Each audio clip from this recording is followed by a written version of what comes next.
Hey folks, here is the law of sines. So we are looking at a kind of a new idea here with the trigonometry. We've been dealing with a right triangle trig the whole time. Now we're going to apply the law of sines in section H-5. And this actually deals with non-right triangles. So if you get a problem where you're not dealing with a right triangle, you want to think about the law of sines, or later on we'll teach you about the law of cosines. It's going to be one or the other of those. First of all, a little nomenclature here. When you look at the triangle, the angles are listed as uppercase ABC. The sides are listed as lowercase ABC. And you're going to notice that the letters are opposite each other. The same letters are opposite each other. So angle A and side A are opposite each other. Angle B, side B, opposite. Capital C, lowercase c, opposite each other. We need to know that because the law of sines is this formula. It's the sine of the angle A over side A equals the sine of angle B over side B, or whatever angle you're dealing with. It's the sine of the angle over its opposite side. And it's basically just a proportion that you will solve for the missing information. Make sure you're in degree mode. And so when you look at the triangle, it looks something like that. Capital A, small a. Capital B, small b, capital C, small c. Here's when we use it. We use the law of sines when we have an angle and its opposite side. We're given the information for an angle and its opposite side. So if we were given this information right here, we would have angle A, we'd have side A, we'd have side B. We could use the law of sines here. So I would say, yes, this is a situation where we can use the law of sines. We can also use it here because we're given angle A, we're given angle B, we're given side A, we have an angle and we have its opposite side.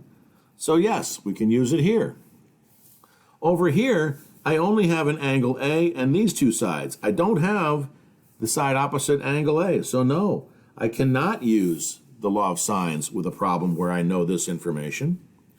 I cannot use the law of sines with this information. I don't have any angles, only have the three sides. And I have the three angles here. I don't have any sides, so no, I can't use the law of sines there. These are the only two situations where I have an angle and its opposite side. All right, so let's take a look at a couple of examples here.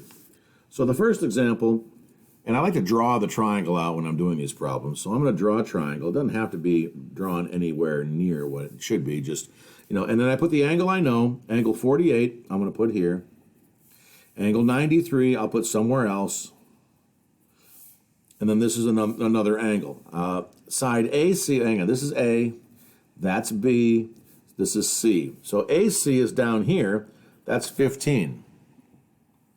So I just made a random triangle and I drew the numbers in where they needed to go. You got to make sure you put them in the right place.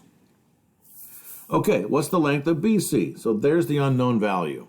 So do I have an angle and its opposite side? Absolutely. So that means I can use the law of sines. So the law of sines is simply a proportion.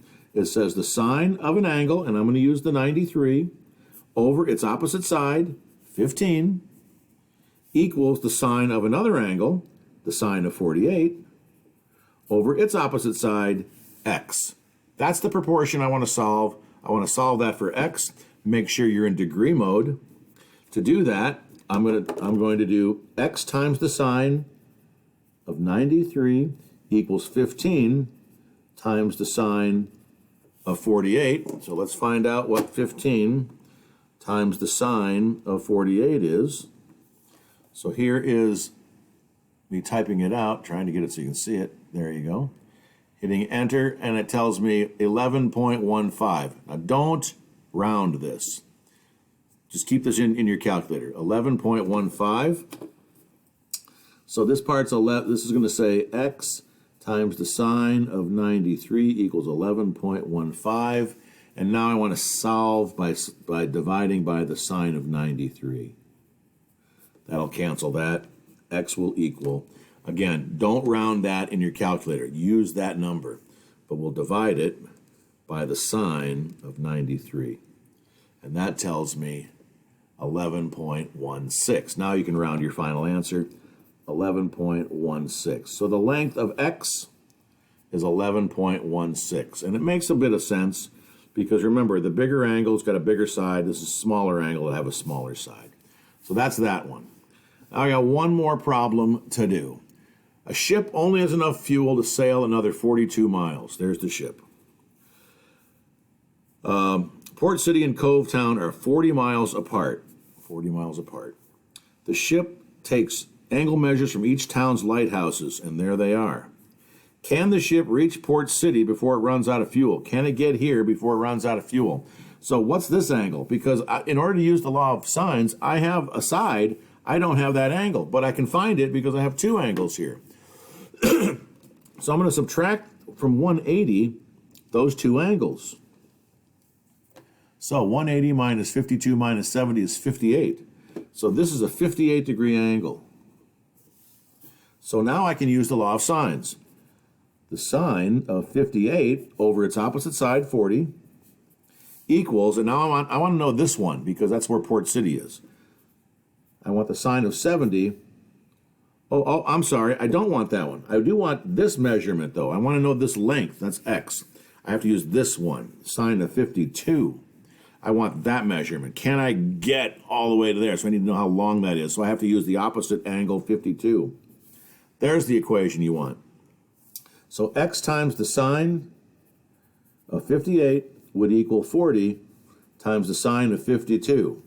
Let's find out what 40 sine of 52 is. It is 31.5-ish. Don't close that.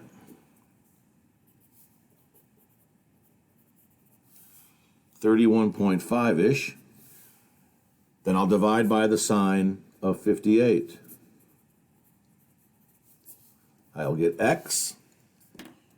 I'll take that number divided by the sine of 58. It'll be more accurate.